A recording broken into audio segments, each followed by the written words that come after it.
Sebelumnya, kamu telah berlatih teknik vokal dalam menyanyikan lagu Menanam Jagung. Menyenangkan, bukan? Ayo kita nyanyikan kembali lagu tersebut dengan nada dan tempo yang tepat.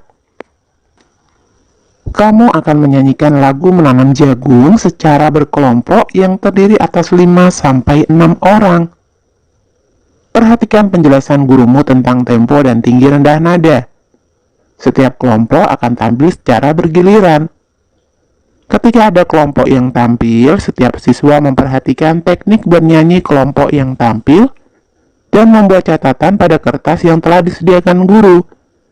Catatan lebih diutamakan tentang tempo dan tinggi rendah nada. Yuk kita nyanyikan lagu Menanam Jagung ciptaan Ibu Sud.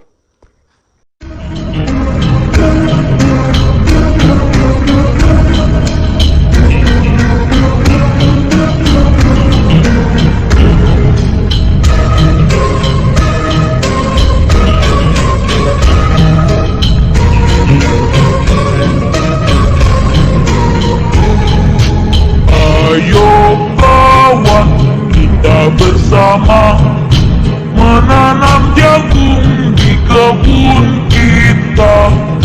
Ambil cangkulmu, ambil bangkurmu, kita bekerja tak jemu-jemu. Cangkul, cangkul, cangkul yang dalam, tanahnya longgar, jagung ku tanam. Beri pupuk supaya subur, tanamkan benih dengan teratur. Jagungnya besar, lebat buahnya, tentu berguna bagi semua. Cangkul, cangkul, aku gembira menanam jagung di kebun kita.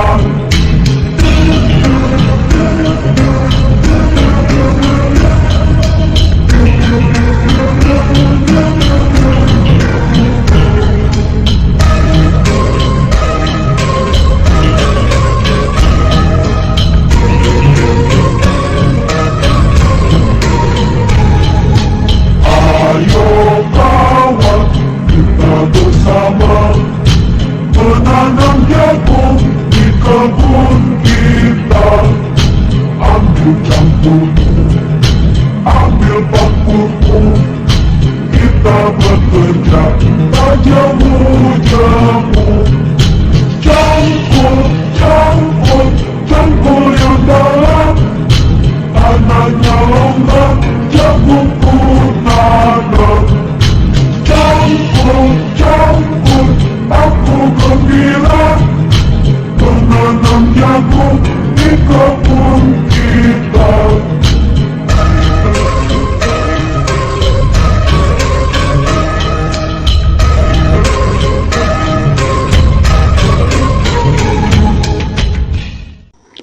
Jagung adalah salah satu sumber daya alam yang berasal dari bidang pertanian.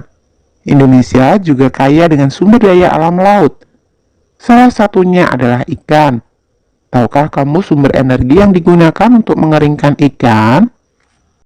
Amati gambar berikut. Diskusikan dengan temanmu tentang sumber energi yang digunakan untuk mengeringkan ikan. Tulis kesimpulan dari hasil diskusimu pada kolom berikut.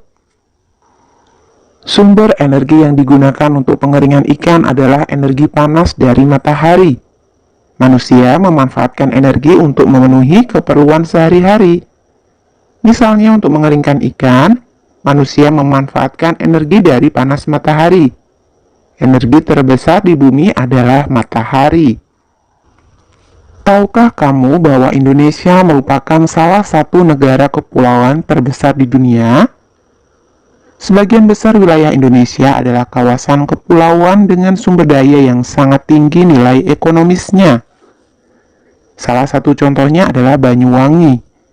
Panjang garis pantai kabupaten yang berada paling ujung timur Pulau Jawa ini sekitar 175 km. Dengan potensi besarnya, Banyuwangi konsisten menjadi penghasil ikan laut terbesar setelah bagian Siapi-api. Dan bahkan, hingga kini masih terus mendominasi hasil perikanan di Indonesia, baik perikanan tangkap maupun industri perikanan lainnya. Kabupaten di ujung timur Pulau Jawa ini telah berhasil melakukan ekspor hingga ke 18 negara. Sistem pengalengan sudah cukup maju, ditambah lagi industri besar di Pelabuhan Muncar Banyuwangi terus berkembang. Kabupaten ini sendiri mencatatkan pertumbuhan produksi ikan tangkap yang konsisten, yaitu sebesar 31.600 ton pada 2011, dan naik cukup besar menjadi 44.570 ton pada tahun berikutnya. Pada tahun 2013, produksi ikan tangkap Banyuwangi mencapai 49.539 ton. Dengan jenis ikan tangkap terbanyak adalah ikan layang dan lemuru. Dalam bidang perikanan, Banyuwangi menyerap banyak tenaga kerja, mulai dari nelayan, pekerja industri perikanan, hingga industri rumahan. Nah, sekarang mari menjawab pertanyaan berikut berdasarkan teks. Bagaimana kaitan antara letak Banyuwangi dengan sumber daya alam di wilayah tersebut? Jelaskan. Panjang garis pantai Kabupaten Banyuwangi yang berada paling ujung timur Pulau Jawa ini sekitar 175 km. Dengan potensi besarnya, Banyuwangi konsisten menjadi penghasil ikan laut terbesar setelah Bagan Siapi-api. Bagaimana kaitan antara sumber daya alam dengan kehidupan masyarakat Banyuwangi? Jelaskan. Kabupaten ini sendiri mencatatkan pertumbuhan produksi ikan tangkap yang konsisten. Banyuwangi menyerap banyak tenaga kerja, mulai dari nelayan, pekerja industri perikanan, hingga industri rumahan. Bagaimana dengan wilayah tempat tinggalmu? Apa saja sumber daya alam yang dimiliki oleh kabupaten atau kota tempat tinggalmu? Bagaimana sumber daya alam tersebut memengaruhi kehidupan masyarakat setempat? Ayo cari tahu melalui wawancara dan studi pustaka. Tuliskan hasilnya pada kolom berikut. Nah, ini hanya sekedar contoh ya. Saya tinggal di Kabupaten Bojonegoro, Provinsi Jawa Timur. Salah satu sumber daya alam yang ada di Bojonegoro adalah minyak bumi dan gas alam. Tambang minyak bumi dan gas alam di Kabupaten Bojonegoro yang terdapat di wilayah Kecamatan Ngasem, yaitu di Desa Mojodelik, Brabohan, dan Wonorejo, diperkirakan mencapai 126 juta barel.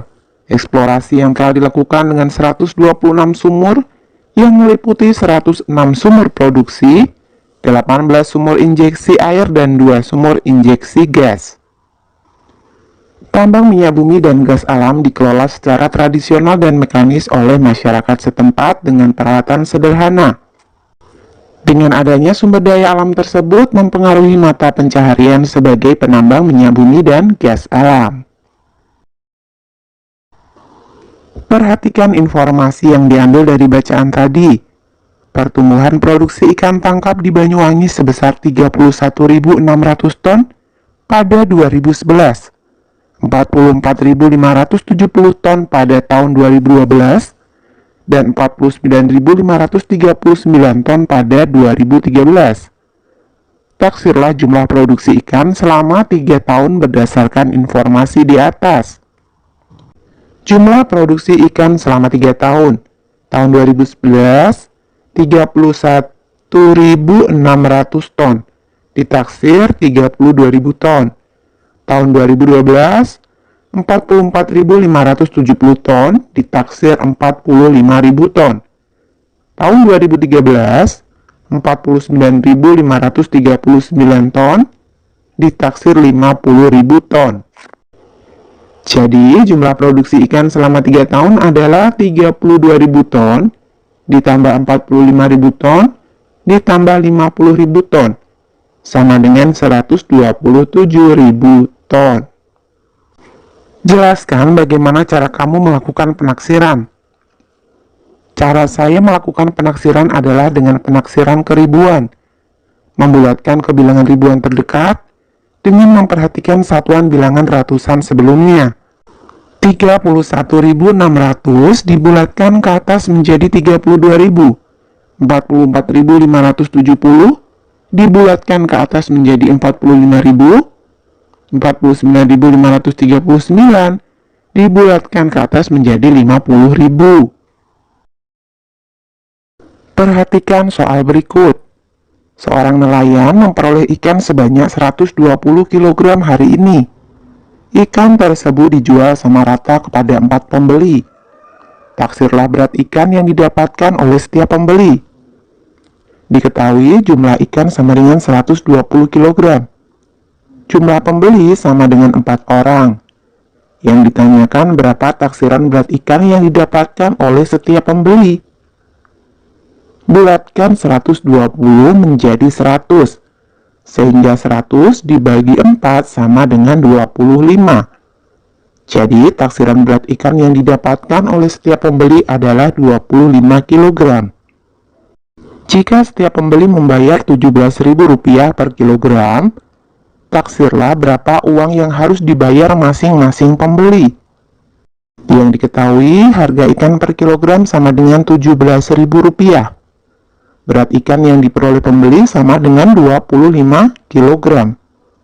Ditanya berapa taksiran uang yang harus dibayar pembeli, bulatkan 17.000 menjadi 20.000, sehingga 20.000 kali 25 sama dengan 500.000. Jadi taksiran uang yang harus dibayar pembeli adalah Rp500.000. Berapa jumlah total yang diterima penjual? Diketahui jumlah ikan sama dengan 120 kg. Harga ikan per kilogram sama dengan Rp17.000. Yang ditanyakan berapa jumlah total yang diterima penjual? Bulatkan 120 menjadi 100, bulatkan 17.000 menjadi 20.000. Sehingga 20.000 dikali 100 sama dengan 2 juta. Jadi jumlah total yang diterima penjual adalah 2 juta rupiah. Sebanyak 148 warga desa Muara Baru bekerja sebagai petani, 257 warga bekerja sebagai nelayan, 106 warga bekerja sebagai buruh pabrik, 467 bekerja sebagai pedagang, 325 warga bekerja sebagai ibu rumah tangga, dan sisanya tidak mempunyai pekerjaan. Jika jumlah warga desa Muara Baru adalah 1.100 orang, taksirlah jumlah warga yang tidak mempunyai pekerjaan. Jumlah seluruh warga sama dengan 1.100 orang. Petani sama dengan 148, ditaksir 100 orang. Nelayan sama dengan 257, ditaksir 300 orang. Buruh pabrik sama dengan 106, ditaksir 100 orang. Pedagang sama dengan 167, ditaksir 200 orang. Ibu rumah tangga atau IRT sama dengan 325, ditaksir 300 orang. Yang tidak mempunyai pekerjaan sama dengan jumlah seluruh warga dikurangi jumlah petani, nelayan, buruh pabrik, pedagang, dan IRT. Jadi yang tidak mempunyai pekerjaan sama dengan 1.100 dikurangi 100 ditambah 300 ditambah 100 ditambah 200 ditambah 300 sama dengan 1.100 dikurangi 1.000 sama dengan 100 orang. Jadi yang tidak mempunyai pekerjaan adalah 100 orang. Buatlah soal cerita tentang penaksiran. Nah, ini hanya contoh soal ya. Jumlah siswa kelas 1 SDN Nusantara adalah 158. Di kelas 2 jumlah siswanya 135. Di kelas 3 jumlah siswanya adalah 198. Kelas 4 dan kelas 5 mempunyai jumlah siswa yang sama yaitu 210 siswa. Jika jumlah keseluruhan siswa SDN Nusantara adalah 1.200 siswa, taksirlah berapakah jumlah siswa kelas 6 SDN Nusantara. Nah, tukarkan cerita yang telah kamu buat dengan teman sebangkumu. Minta temanmu tersebut menyelesaikan cerita yang telah kamu buat. Diskusikan jawaban yang telah kamu buat bersama-sama.